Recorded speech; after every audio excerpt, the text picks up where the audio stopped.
Bagaimana kabarnya? Berjumpa kembali dalam acara Petasan Podcast Podcast edisi akhir pekan. Kami harapkan mudah-mudahan ada muda people yang di rumah dalam keadaan sehat dan selalu diberikan keberkahan. Amin ya Allah ya Rabbal alamin.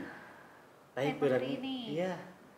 Udah ada Pak Yudi, udah ada Pak Sobana nih. Kolaborasi antara IT dan tentunya guru BK. Betul ya. Ini kedua kalinya ya Pak Yudi dan Saya dua kali. Pak Sobana, Pak Sobana juga ya, kali kedua mengisi ya. acara podcast. Hari ini kita akan membahas tentang bahaya game online. Berbicara mengenai game online, mungkin kalau dulu nih muda people zaman sekarang kan taunya ada PlayStation, terus ada beberapa game online juga ya yang cukup ngehits. Kalau dulu nih saya masih ingat banget, mungkin seangkatan juga sama bapak ibu guru atau yang ada di rumah. Dulu tuh sebelum ada game online kita tuh pakai yang permainan koin, yang pakai uang 100. Oh, iya. Masih ingat nggak bapak ibu? Terus naik lagi mulai ke Sega yang kasetnya tuh kotak. Lalu muncul lagi, naik lagi perubahan ke PlayStation. Mulai dari 1, bahkan sekarang sudah PS1 sampai versi ya, sampai masih ingat kalau CD-nya nggak jalan, ditiup haha, kalau nggak PlayStation-nya dimiringkan. Pernah ngalamin nggak sih bapak-bapak di sini? Kalau saya kebetulan meskipun sekarang bicara tentang game, tapi memang bukan penggemar berat menggunakan game juga. Waduh, tapi pernah nggak sih dulu juga pas kecil ada apa ya istilahnya pedagang zaman SD Gimot yang kita Kalau Gimot pakai- pernah, pakai berarti tali gitu. angkatan saya itu lebih tua lagi ya. Soalnya tuh Gimot itu. Kalau Gimot pernah. Senior mungkin ya. Senior, ya. Senior. Gimot yang ditarik lagi sama si mang-mangnya Iya. udah habis waktunya. Ya semuanya tuh ngumpul di situ kan ya. Ya pernah. iya. Ya Allah, Dari dulu pakai sekarang. Jimbot, sekarang sudah modern lagi, ada yang menggunakan HP ya atau gawai ya, lebih modern lagi. Nah, tentu kita akan membahas tentang game tentunya ya. Nah, tentu muda people yang di rumah juga ingin tahu tentang game sendiri ya. Meskipun muda people yang di rumah sudah mengenal jauh tentang game sampai-sampai kan menggunakannya juga. Apa sih game itu? Menurut Oke. Pak Yudi dan Pak Soban. Baik, halo muda people semuanya. Mendengar kata game, mungkin yang tersirat di pikiran kita itu adalah sesuatu yang paling menyenangkan. Game, main, karena memang dunia anak itu adalah dunia main. Kemudian muncullah istilah game. Cuman dalam bahasa Indonesia itu game itu adalah permainan. Dan bagian di dalamnya itu adalah bermain. Nah, fokus kita pada pembahasan kali ini adalah tentang game komputer. Gitu, karena game-game itu kan banyak ya, game fisik. Kayak misalkan dulu permainan tradisional itu juga game sebetulnya. Cuman sekarang konteksnya kita lebih ke komputer. Bagaimana game ini sekarang begitu banyak digandrungi, terlebih muda people sekarang di rumah terus nih. Pasti pegangannya itu adalah Gadget. game. Gawai. Nah, untuk game sendiri secara pembagian pola akses gitu ya. Yang saya ketahui itu adalah ada game online, ada juga game offline. Ada yang dilakukan sendiri-sendiri atau secara Mabar. berkelompok. Ya. Istilah Main sekarang itu bareng. mabar. Lagi hit sekarang ya berani ya. Main bareng. Welcome to Mobile Legend. Bahkan sampai malam. Ada sampai pagi gitu, sampai waktunya lupa. Nah, mungkin Pak Yudi akan menjelaskan sedikit bahwa game itu sebetulnya menyenangkan. Itu sangat menyenangkan sehingga banyak orang yang juga terpukau lah istilahnya ketagihan dan yang lain-lain. Nah, banyak jenisnya sebetulnya Bu Rani, Pak Nurdin, Pak Sobana, bagaimana game ini. Ada yang pola game system board, papan. Itu kan dulu ada istilahnya game yang soliter. Ya Kan itu juga Allah. masuknya game ya. Iya benar-benar. Kemudian yang sekarang yang hit nih, yang maaf saya sebutkan ada Dewa Kipas plus Oh, GM iya. Iren. Yang Itu lagi kan trending ya. itu awalnya dari game chess. Iya. Chess.com. Nah, sekarang jadi terkenal tuh chess.com. Itu game juga itu. Nah, di sana ketika kita berbicara game pasti ada kesenangan. Kenapa? Karena di dalam game itu muncul orang senang untuk memainkan. Rasa bahagia. Manfaatnya Penasaran ada juga. nih. Manfaatnya. Kalau sekarang kita bicara nih game begini, tapi manfaatnya sebenarnya di sana kita bisa mengasah otak kita, kita bisa mengasah juga sebetulnya kreativitas juga ada. Karena ada game yang namanya game arcade game, ada action game, bahkan ada yang istilahnya game strategi game, strategi. Jadi Mengasah ya, kita bukan harus hanya punya teknik bukan ya. hanya pukul-pukulan. Kalau sekarang kan bagaimana membangun sebuah wilayah, itu kan game sebetulnya. Di sini misalkan ada persediaan apa. Kalau secara pemikiran itu pasti ada kreativitinya. Betul. Misalkan kita membangun Harus nyusun gimana? nyusunnya nih gimana. strategi? Nanti kan memang sih di akhirnya itu akan ada proses apa namanya saling serang gitu ya. Tapi di sini ada proses bagaimana membangun, kemudian merancang sebuah tata kota. Itu sebenarnya positifnya ada di sana gitu. Gamenya seperti itu gitu ya. Seperti itu sih Bulani kalau untuk teknis gamenya gitu. Konsep mengenai game itu sendiri ya, tadi sama Pak Yudi dijelaskan apa itu pengertiannya, jenis-jenisnya, bahkan yang terakhir ada manfaatnya juga. Kalau dari Pak Sobana nih, tadi Pak Yudi sudah mengulas beberapa manfaat. Pasti suatu hal akan seperti koin ya, Betul. ada manfaat dan ada mudorotnya. Kira-kira nih Pak Sobana, mengenai game apakah ada mudorotnya? Ya. Mengenai game tadi sudah dibahas oleh Pak Yudi juga ya. Ada yang positifnya, ada juga yang negatifnya. Nah ini yang jadi masalah itu jika si main game itu kalau sudah kecanduan. Edik. Nah itu jadi akhirnya banyak efek ya yang terjadi ke orang yang sering menggunakan permainan game.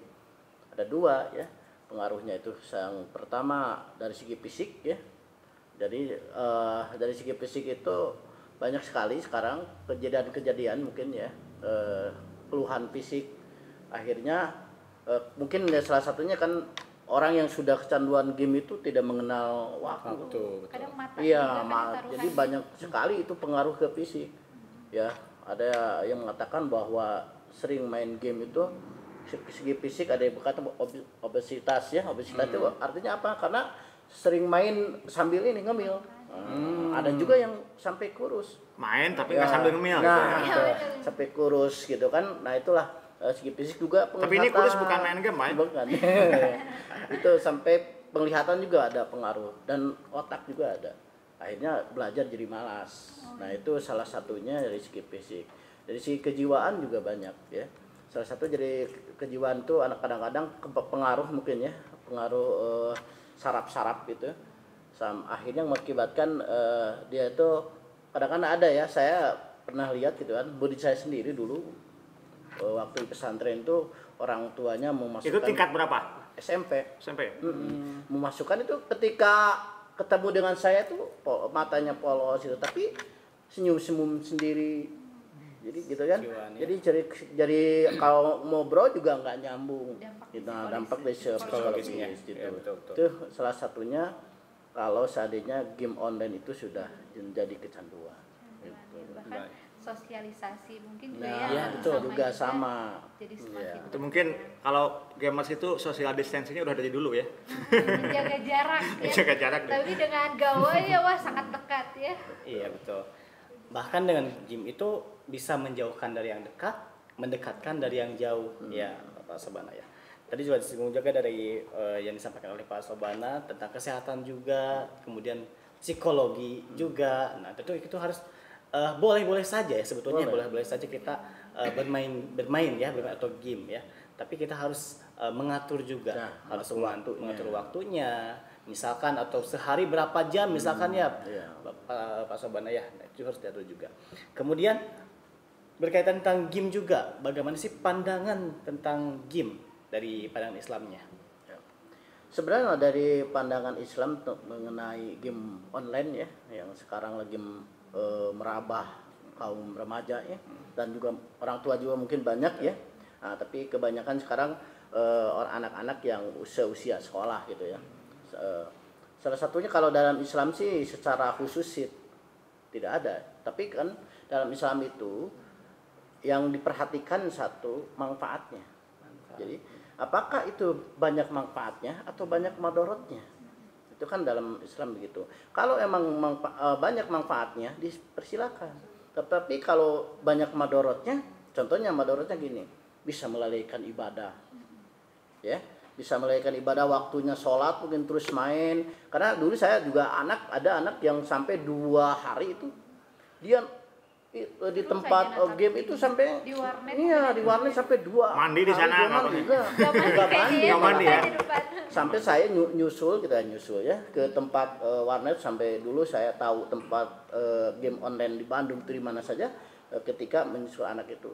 Sampai saya ketemu itu di tepak-tepak gitu tuh dia nggak respon, malah digubrakan baru dia olohok gitu kan. Responsifnya Nah, ini ya. sambil dia itu tidak tahu malam siang. Nah, itu salah satunya ya gimana itu manfaatnya ya. Yang kedua, dalam Islam itu apakah game online itu bisa menjolimi atau sebaliknya manfaat bagi tubuh kita?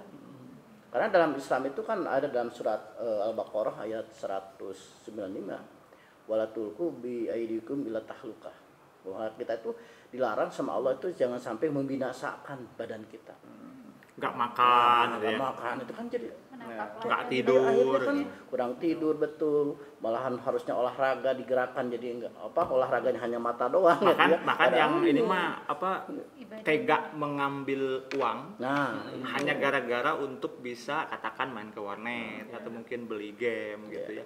Nah, itu yang paling iya gitu. Yang ketiganya itu ibadah. Itu yang paling Nah. penting sekali ya. Jika sampai melalaikan ibadah, lupa sholat, ya, lupa ke keluarga, ke orang tua ataupun yang lainnya yang harus dilaksanakan oleh anak itu, kewajiban selaku anak dilalaikan. Nah, dalam Islam otomatis itu Tidak boleh. Tidak boleh. Jika Begitu terganggu ya. mending tinggalkan saja game Iya. ya Pak ya. Tapi kalau hanya untuk main saja, Seringan hiburan ya Iya, silakan. iya. Gitu. Atau mungkin gini deh, Pak, kadang kan anak-anak juga cukup paham ya ketika oke, game boleh tapi belajar. Ya. Tapi di situ muncul salah satu pandangan anak-anak bahwa oke, saya udah ngerjain tugas PJJ nih. Oke, saya udah masuk ke Zoom nih. Ya udah, berarti udah beres saya main game ya. Nah, bagaimana nih komentar Pak Sobana mengenai hal tersebut? Nah, Ya. sifatnya lebih menggugurkan kewajiban mungkin ya Bu Dani ya. Ya kadang-kadang itu ya betul. Anak-anak kan itu dialami sama anak saya sendiri ya sebetulnya gitu ya. Ketika sudah PJJ, sudah mengerjakan Tugasnya. belajar tugasnya dari sekolah langsung main game. Cuman kita harus ngasih tahu ke anak bahwa tugas anak itu bukan itu saja.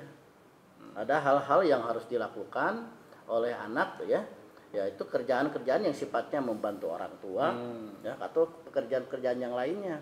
Jadi jangan sampai hanya mungkin mengerjakan tugas mah hanya sebentar gitu ya, nggak terlalu berjam-jam, justru main gamenya yang terus-terusan ya berjam-jam itu nggak ya, jangan sampai dilakukan lah. Lebih bagus dari situ mungkin main game sedikit gitu ya, ada waktunya karena kan kemampuan otak kita itu kan terbatas ya. Sedangkan main game tuh harus pakai otak betul-betul berputar gitu ya, berpikir. Nah itu kan harus perlu istirahat. Makanya di situ pada anak-anak semuanya ya, muda people tetap ya ada batasnya main game. Jadi luangkan waktu juga dengan kegiatan-kegiatan yang lain, yang positif. Ya yang lain mungkin bisa olahraga, membantu orang tua dan yang lainnya. tapi terkadang mungkin merasa malas ya Nah, ketika itu harus jadi masalah. harus gerak gitu ya, itu memang perlu usaha keras Iya. nih antara orang tua kemudian juga Ya, pengawasan dari gitu ya. pengawasan orang tua benar-benar ya sekarang kan ke anaknya. online katakan setiap hari di rumah, kemudian mohon maaf mungkin ada sebagian orang tua juga yang bekerja Betul. dan ya tadi porsi pembelajaran kita misalkan katakan sampai jam 12, nah sisanya ini Ya. dimanfaatkan untuk apa? Nah mungkin nanti dari beberapa materi juga penyampaiannya bahwa harus diselingi dengan kegiatan yang positif. Gitu. Nah, iya. Jangan keterlaluan lah ya. Betul, betul, betul. Ya. Intinya orang tua harus bisa mengarahkan dan juga memanage Sinergi, anaknya. sinergi antara dalam orang artian tua ada dengan informasi. anak. Ya, ya. Insya Allah anak-anak bisa mengerti lah jika orang tua ya memberikan ya, pemahaman kepada anaknya. Iya, betul. Tadi sih kalau kata Pak Yudi sinergi antara orang tua bahkan tanggung jawab ya dari Betul. diri sendiri. Kalau misalnya anaknya sudah peduli, sudah tahu tanggung jawabnya, insya Allah akan berjalan Ya. beriringan. Betul. Itu juga karena memang anak-anak tuh harus mulai dipaksakan. Mulai dari keterpaksaan, insya Allah nanti lama-kelamaan akan menjadi kebiasaan. Ya betul ya. Kemudian kita beralih dari tips dan trik nih. Untuk tips dan trik, bagaimana sih tips dan trik tentang game? Ya, khususnya untuk tips dan game yang positif khususnya. Cara bijak Ya, lah betul. ya. Untuk Nah, itu. menghindari ya berlebihan itu. Ya. Oke. Pak Yudi. Sebetulnya kalau untuk game tadi memang sangat setuju bahwa itu tidak, kalau misalkan digunakan secara baik, bijak, itu akan sangat mendukung karena di sana ada proses kreatif. Banyak dari teman-teman Pak Yudi juga yang memang dia penggemar game gitu ya, dalam artian dia punya kans untuk bisa main, tapi ada hal-hal lain juga yang memang tidak membuat dia menjadi kecanduan berat gitu. Meskipun usahanya memang harus betul-betul ekstra gitu. Nah, tips and triknya ini sering Bapak sampaikan sebetulnya di kelas Pak Nurdin, Bu Rani. Ketika kita memang suka dengan game, Pak Yudi suka tantang, yuk kita rancang bagaimana cara membuat game. Tapi konteksnya kita sambil belajar gitu. Karena sekarang banyak kok aplikasi-aplikasi yang bisa kalian explore, yang bisa kita gunakan untuk merangsang stimulus kita untuk berpikir logika gitu. Karena hampir semua di game itu secara logiknya itu bisa kita apa? Logaritma algoritmanya itu bisa kita ini kan banyak ya aplikasi-aplikasi yang kemarin diajarkan juga ada penulis nih Bu Rani. Scratch itu. Paham banget ya Bu Rani ya. Ya. Soalnya pembicara aja dan anak-anak juga seneng ya. Senang, kenapa? Karena memang di sana ada tantangan. Ya, ketimbang misalkan kita bermain, ini ada punya permainan kita yang dimainkan, tapi misalkan contoh ada permainan tebak kata, atau mungkin juga permainan aktivitas yang berkaitan dengan pembelajaran, kan lebih bermanfaat. Edukasi gitu. Ya. Edukasi. Gitu. Dan kita pun menjadi termotivasi untuk saya bikin sesuatu yang bisa bermanfaat. Kita tahu Pak ya, bahwa sebaik-baiknya manusia adalah yang bermanfaat. Gitu. Jadi tips nanti gitu aja. Kita alihkan pemikiran kita yang tadinya menjadi konsumen, kita coba menjadi produsen. Pak, itu sulit. Tidak ada yang sulit kalau kita mau berusaha gitu. Nah, tentu di sekolah juga sangat berpengaruh juga ya Pak Yudi ya. Karena memang di sekolah juga ada kegiatan-kegiatan tersebut, tentu dengan pengawasan juga. Nah, dengan pengawasan nanti anak-anak juga bisa terarahkan hal-hal yang positif, game-game yang positif khususnya. Kalau sudut pandang Pak Sobana, ya tadi Pak Yudi sudah menjelaskan bagaimana game itu menjadi positif ya. Ya, jadi prestasi dan jadi menghasilkan dalam tanda kutip berkarya gitu ya, jika dimanfaatkan dengan sebaik-baiknya. Tapi bagaimana caranya kalau seandainya si anak itu sampai kecanduan, dan untuk menghindari ya kecanduan yang berlebihan ya salah satunya harus berlakukan ya batasan-batasan tertentu oleh orang tua. Jadi boleh anak-anak itu main game, tapi harus ada waktunya. Nah itu orang tua yang sangat berperan penting ya ketika sekarang itu di rumah gitu ya. Yang kedua ya mereka juga boleh melakukan atau bermain game gitu, tapi harus ada toleransinya. Tugas-tugas sekolah apakah sudah selesai dikerjakan, itu pun perlu. Jangan sampai tugas dibengkalikan gitu ya, tidak diselesaikan, game terus. Nah itu kan gitu ya. Terus juga sebaiknya orang tua juga menyimpan barang game itu jangan tertutup gitu ya, diusahakan di tempat terbuka gitu kan, di rumah bisa diawasi ya, supaya bisa diawasi sama orang tua gitu kan. Terus tuh kalau anak kan sekarang mah pinter ya, mungkin tidak ngerjain di rumah, kadang-kadang ke luar gamenya. Ya ini harus dibatasi uang jajannya. Kenapa? Karena kalau nggak dibatasi uang jajan bisa lari, mungkin dilarang di rumah bisa lari ke tempat yang lain yang di luar gitu kan.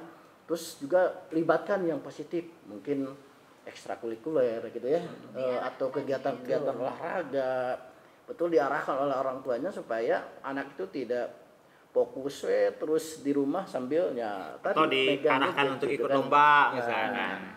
Itu atau yang akhir orang tuanya coba cari tadi pada Pak Yudi kan banyak sekali game yang sifatnya edukasi.